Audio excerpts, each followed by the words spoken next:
नागपूरमधला हिंसाचार देवेंद्र फडणवीसांना अडचणीत आणण्यासाठी आदित्य ठाकरेंचा संशय, तर हिंसाचाराला फडणवीस शिंदे राजकीय संघर्षाची किनार, इम्तियाज जलील यांचा दावा. माझा महाराष्ट्र माझं विजनमध्ये मोठं वक्तव्य.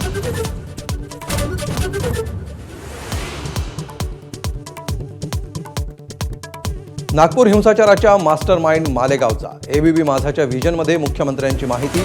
सोशल मीडियाच्या पोस्ट ट्रॅक करण्यात कमी पडल्याची कबुली.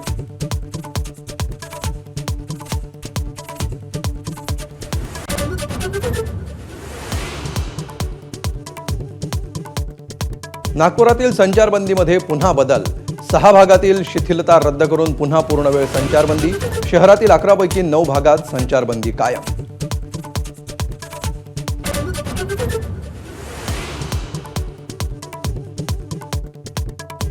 नागपूर हिंसाचार प्रकरणातील मुख्य आरोपी फहीम खानसह तिघांना न्यायालयीन कोठडी, तर इतर 4 आरोपींना 23 मार्चपर्यंत पोलीस कोठडी.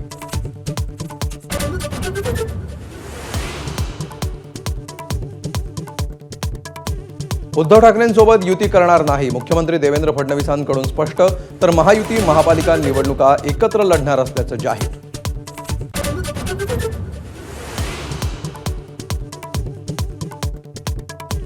अनिल परब आणि चित्रा वाघ यांच्यातील वाद पोहोचला विधानसभा अध्यक्षांच्या दालनात. वैयक्तिक टीका टाळण्याचा दोन्ही नेत्यांना सल्ला.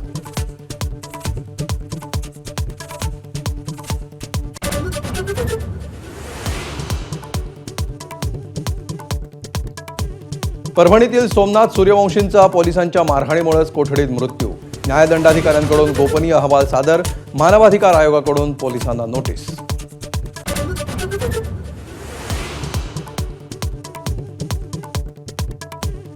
ग्रामविकास मंत्री जयकुमार गोरेंवर गंभीर आरोप करणाऱ्या महिलेला खंडणी प्रकरणात अटक. 1 कोटींची रक्कम स्वीकारताना कारवाई.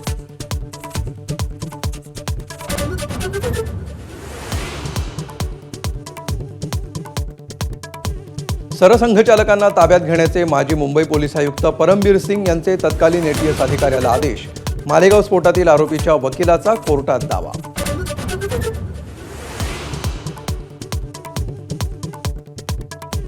प्रशांत कोरटकरच्या अडचणीत वाढ. कोल्हापूर सत्र न्यायालयाच्या निर्णयाला स्थगिती देण्यास हायकोर्टाचा नकार. अटकपूर्व जामिनावर सोमवारी सुनावणी. कोरटकरला अटक होणार का याकडे लक्ष.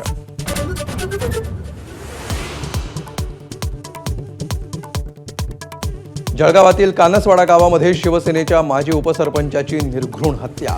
तिघांनी चाकू आणि चॉपरनं भोसकलं. नातेवाईकांचा आक्रोश. हत्येप्रकरणी एकाला अटक झाल्याची माहिती.